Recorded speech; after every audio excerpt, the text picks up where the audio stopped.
Hi friends, நம்ம விஜய் மல்லி ஸ்டோரியில் பல நாளாக பல வருஷமாக பார்த்தீங்க அப்படின்னா ரொம்ப கஷ்டப்பட்ட வீட்டை ஒரே நொடியில் பாம்பு வச்சு தகுத்தலான்னு சொல்லிட்டு இந்த ராஜி பிளான் பண்ணிட்டு இருக்காங்க. ஸோ எத்தனையோ பாடுபட்டு கஷ்டப்பட்டு தான் விஜய் மல்லியோட லைஃப் இப்போ ஒன்று சேர்ந்துருக்கு. ஸோ இப்போ அதை ஸ்பாயில் பண்ணுற விதமாக தான் இந்த ராஜி ஒரு விஷயம் பண்ண போகிறாங்க. ஸோ கண்டிப்பாக கிராக் விடுமா இவங்க ரெண்டு பேர்த்துக்குள்ள அப்படின்னு பார்த்தீங்க அப்படின்னா கண்டிப்பாக இருக்காதுங்க. ஏன்னா இத்தனை நாள் வரைக்குமே கடவுள் என்னதான் இருந்தாலும் கெட்டவங்களுக்கு நல்லதே பண்ணிட்டு இருந்தாலும் இப்போ அவங்களுக்கும் எத்தனை தான் அடி வாங்க முடியும், அவங்களையும் கொஞ்சம் தூக்கி விடலாம் தானே நினைப்பாரு. ஸோ அந்த மாதிரி தான் விஷயங்கள் நிறையவே நடக்க போகுது. இப்போ போன எபிசோட் வரைக்கும் பார்த்தீங்க அப்படின்னா நம்ம இந்த ரேணுகா வேணால விழுந்துட்டாங்க அப்படின்னு தான் நினைக்கிறாங்க. இல்லை கால் தடிக்கு விழுந்தாங்களா என்னன்னு தெரியல. ஆனால் மல்லி மேலே எந்த ஒரு மிஸ்டேக்கும் கிடையாது. ஏன்னா நம்ம பார்க்கும்போதே நம்மளுக்கு நல்லாவே தெரியுது அந்த தாலியை அவங்க பறிச்சிடுவாங்களோன்னு சொல்லிட்டு இப்படி எடுத்துட்டு திரும்பும்போது தான் அவங்க விழுந்திருக்காங்க. ஸோ அதையே ஒரு பெரிய காரணமாக காட்டிட்டு இந்த ராஜி என்ன பண்ணுவாங்க அப்படின்னா, நான் ஃபஸ்ட்டு போகிறேன்னு சொல்லி தான் அவங்க முன்னாடி போயிருக்காங்க. போனது மட்டும் இல்லை, அவங்க இன்னைக்கு அவங்ககிட்ட நின்று பார்த்துட்ருக்காங்க, ஒன்றுமே பண்ணலை. அதுக்கப்புறமா மல்லி பார்க்கும்போது அவங்ககிட்ட சொல்கிறாங்க, இதை வச்சுட்டு உனக்கு என்ன சம்பவம் பண்ணுவேன் பாரு அப்படிங்கிற மாதிரி தான் பயங்கரமாக கெத்து காமிச்சிட்ருக்காங்க அப்படின்னே சொல்லலாம். நீ அவளை பிடிச்சி தள்ளி விட்டுட்டல இருக்கு உனக்கு அப்படிங்கிற மாதிரி தான் அவங்க பண்ணிட்டு இருக்காங்க. அடுத்தது என்ன பண்ணுவாங்க, கண்டிப்பாக விஜய்க்கு கால் பண்ண தான் போகிறாங்க. கால் பண்ணுறது மட்டும் இல்லாமல், நீ பெருசாக சொல்லிட்டு இருக்கியா மல்லி மல்லின்னு சொல்லிட்டு அவள் என்ன காரியம் பண்ணிட்டு இருக்கா பற்றி அவன் பொண்டாட்டி உன் முதல் பொண்டாட்டியை பிடிச்சி தள்ளி விட்டு கொலை பண்ண பார்த்தா தெரியுமா அப்படிங்கிற மாதிரியெல்லாம் சொல்லுவாங்கன்னா அப்புறம் விஜய் பார்த்தீங்கன்னா அவர் கண்டிப்பாக நம்ப மாட்டார். சும்மா விட்டுட்டு இருக்காது, நீ பாரு என்ன நடக்குதுன்னு முதல் பாரு, அதுக்கப்புறம் நீ என்கிட்ட பேசு அப்படிங்கிற மாதிரி தான் பயங்கரமாக இன்னி கலரி விடுவாங்க விஜய் அப்படின்னே தெரியுது.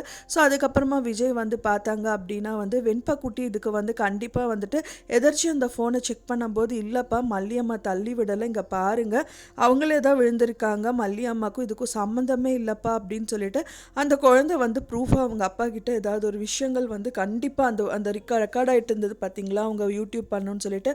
ஸோ அதில் இவங்க பண்ண விஷயமும் ரெக்கார்ட் ஆகிருக்கும். ஸோ அதை வச்சுட்டு பார்த்தீங்கன்னா இப்போ இவங்க ரெண்டு பேருக்குள்ள நெருடல் எதுவுமே இருக்காது அப்படின்னே சொல்லலாம். இருந்தாலும் இந்த ராஜி தான் பார்த்தீங்கன்னா உண்மையான ரேணுகாவை கொலை பண்ணியிருக்காங்க அப்படின்னு மட்டும் விஜய்க்கு தெரிஞ்சதுன்னா கண்டிப்பாக சொல்கிறாங்க, அவர் பார்த்துட்டு சும்மாவே இருக்க மாட்டார்.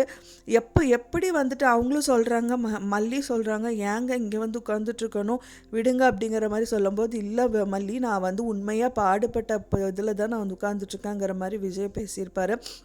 என்னதான் இருந்தாலும் அக்கா அப்படிங்கிற ஒரு விஷயம் ரத்த உறவுங்கிறது அவரோட மனசுலையும் சரி உடம்புலையும் ஊறதுனால அவர் ரொம்பவே பொறுத்துட்ருக்கார் விஜய் அப்படின்னே சொல்லலாம். ஆனால் அவங்க முதல் ஒய்ஃபை கொலை பண்ணவளே இவதா அப்படின்னு தெரிஞ்சதுன்னா செம்மையாக கொந்தளிச்சிருவார் அப்படின்னே சொல்லலாம். ஸோ இன்னொன்று, இந்த ரேணுகா உண்மையான ரேணுகா கிடையாது சுடர் அப்படின்னு தெரிஞ்சதுன்னா அவங்களையும் துரத்தி அடிப்பாங்க அப்படின்னே சொல்லலாம். அதுவும் கூடி விரைவிலே நடக்க போகுது. மெயினாக இந்த சுடர் மாட்டிக்கிறதுக்கான ஒரு விஷயம் நடக்குது அப்படின்னு இந்த ரகு சும்மாவே இல்லைங்க. அவர் பார்த்தீங்கன்னா திரும்ப திரும்ப பணத்தாசையோட தான் உட்கார்ந்துட்டு இருக்காரு.